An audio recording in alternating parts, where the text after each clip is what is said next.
For this leveling up exercise, we're going to go ahead and use a demo file that is in the jump itself. So start up jump, and then go to the help, and then go to the sample data library, and then go down to where it says mushrooms demo. Mushrooms demo. Okay, not the mushrooms, but the mushrooms demo. Double click on that. That'll open up the jump file. Let's go and close this one out.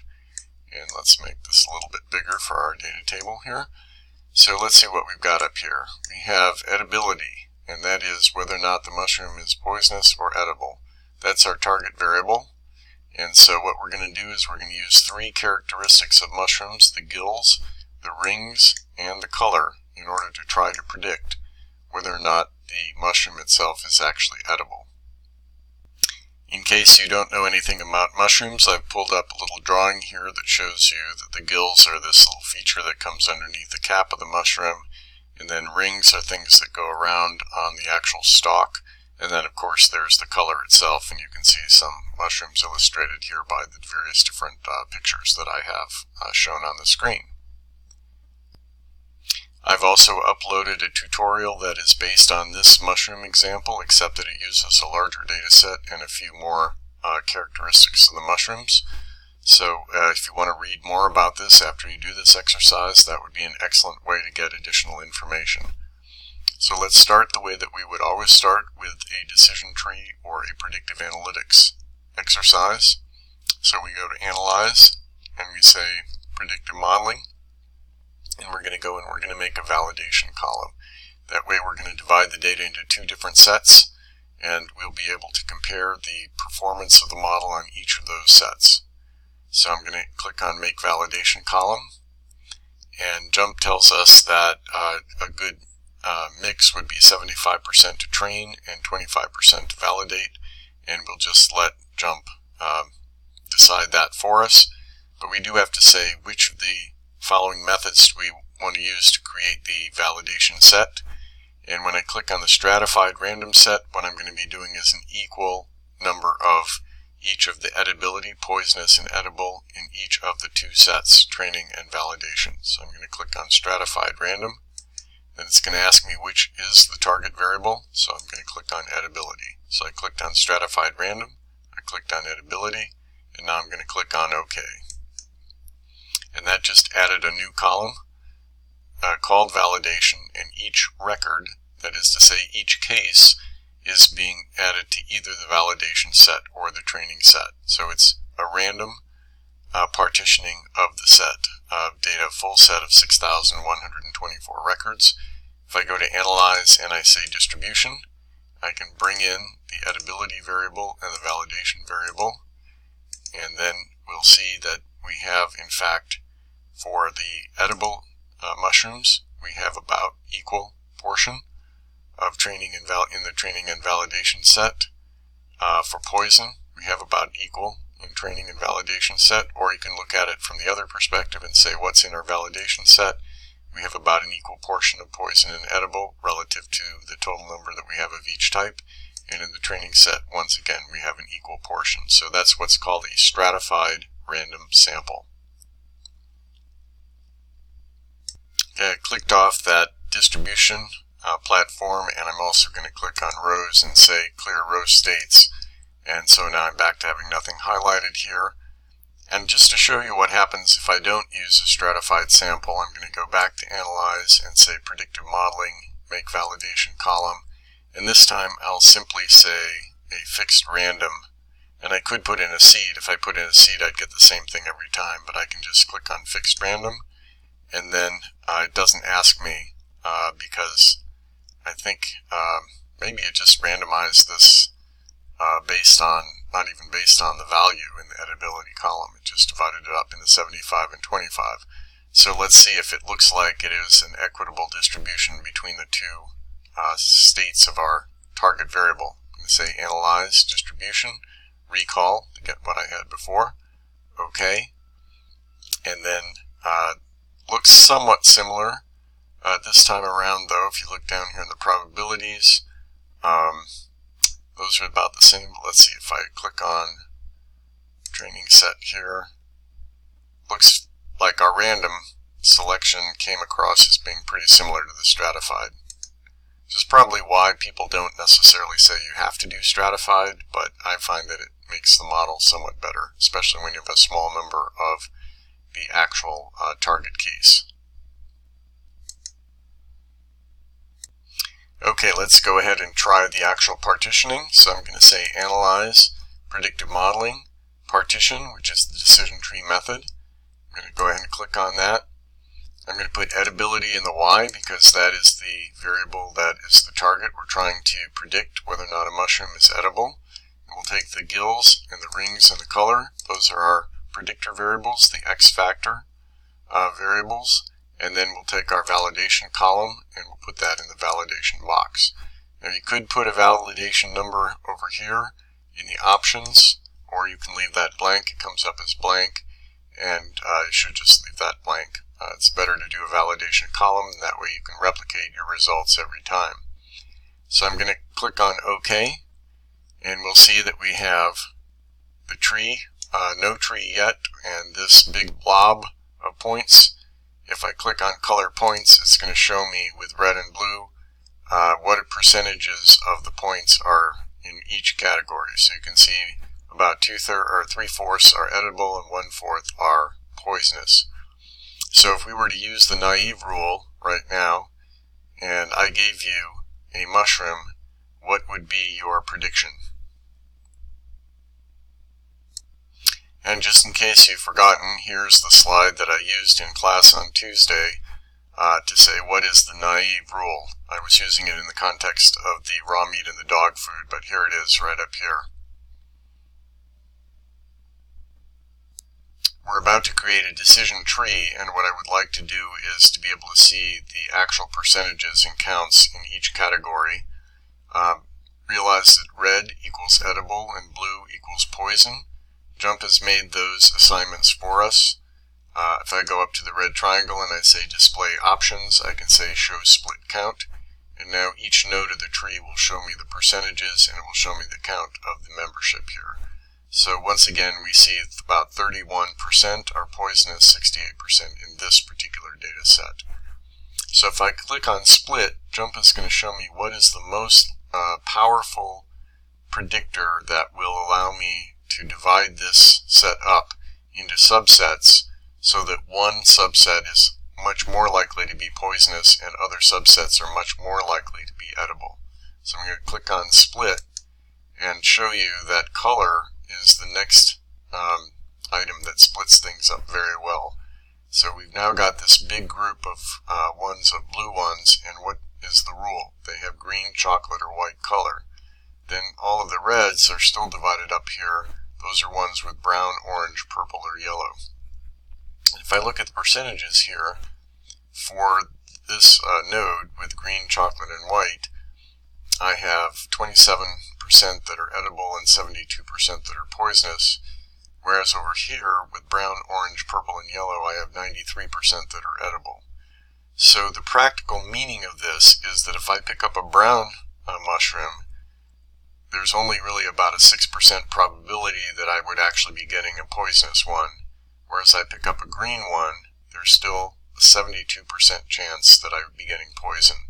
So this node is going to predict the poisonous mushrooms, blue is greater than red, and this node is going to predict the edible mushrooms, red is greater than blue.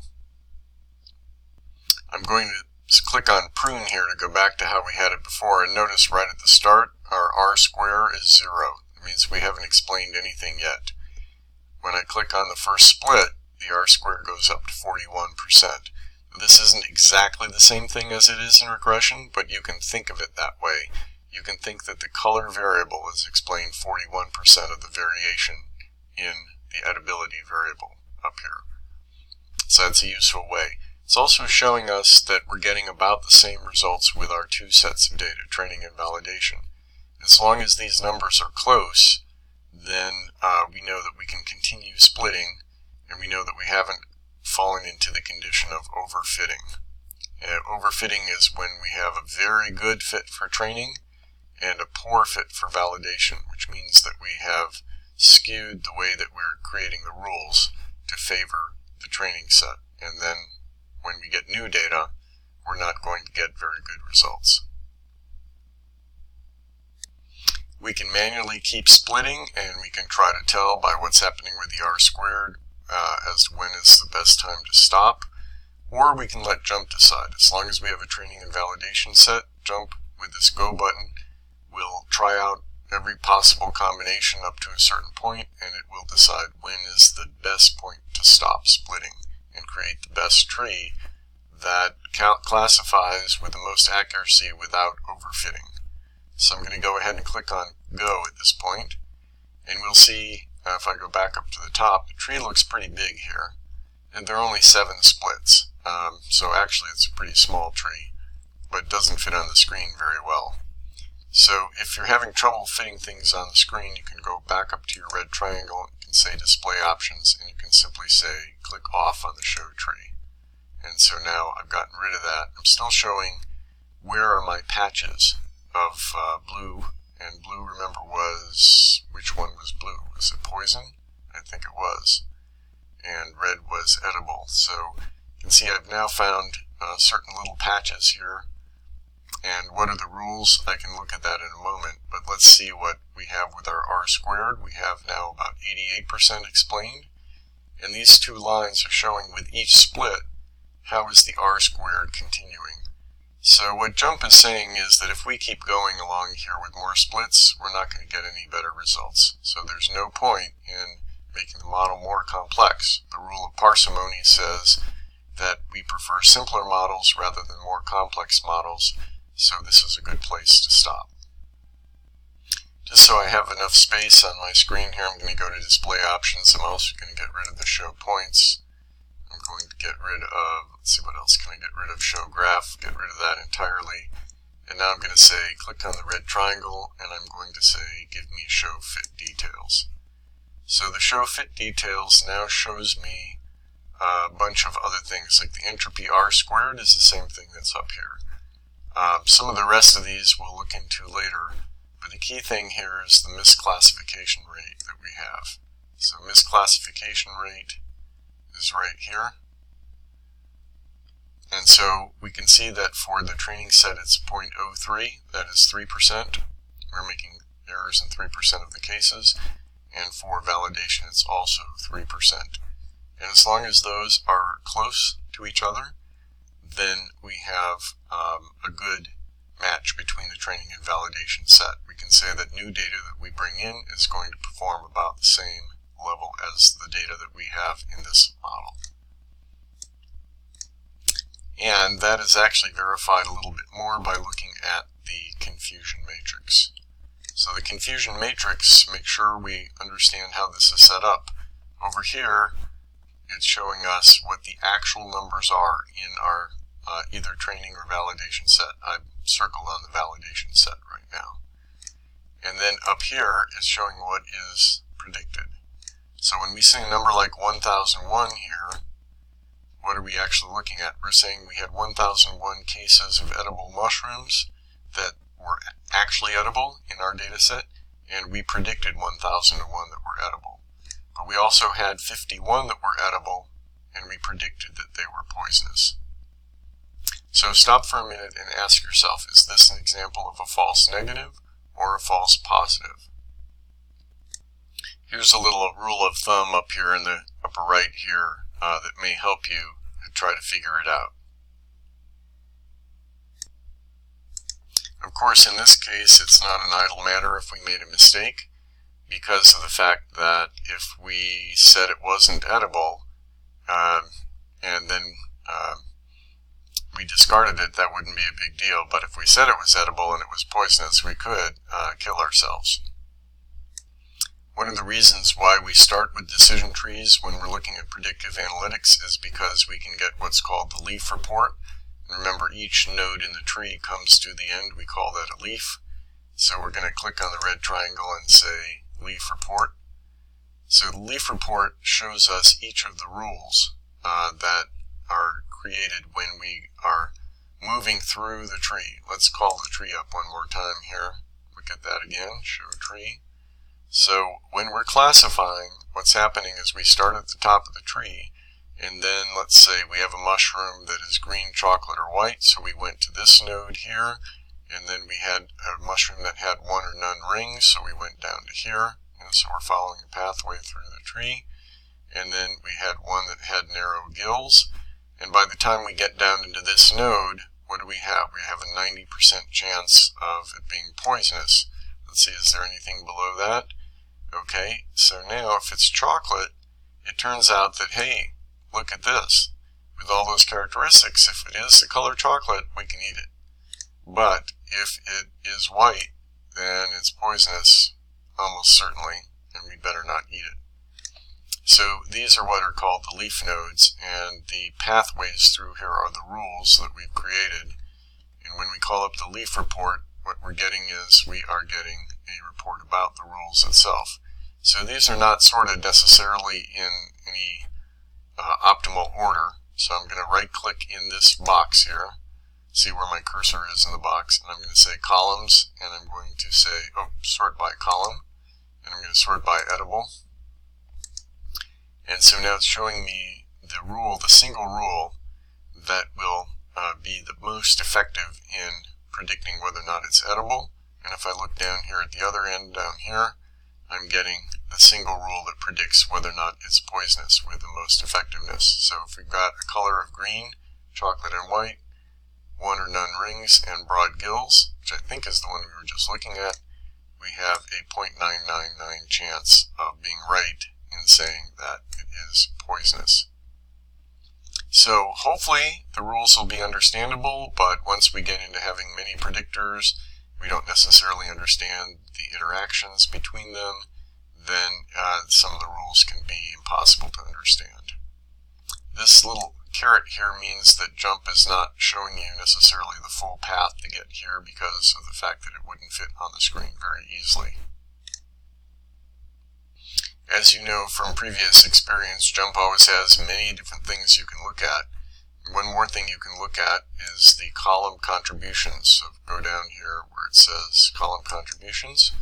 It's going to show you which column was involved in the most number of splits and what portion of the reduction of the variability that we would have had from using the naive rule is accounted for. So this is saying that about 55% of the reduction in variability or disorder that we had at the beginning is accounted for by color, and then 25% is colored by rings, 19% is accounted for by gills. So this is somewhat like the summary that we have with multiple regression that also gives us the log worth that shows the relative importance of each variable. Notice though that we are not saying that there's a p-value. We're not saying that any of these variables are statistically insignificant. But if we find one that has a zero portion, then we might say it's really not worth including in the model. There's no particular reason to have it there, but it wouldn't hurt it to be there because when we have the rules, it wouldn't come into play. So when we deploy the model, it's effectively like we don't have it there anyway. Okay, that's our quick tour of decision trees for today, and I leave you with one question. Going back to the confusion matrix and the misclassification rate and whether or not we have false positives and false negatives, would you actually use this tree in order to decide whether or not to eat a mushroom that you collected in the forest? Have a great day.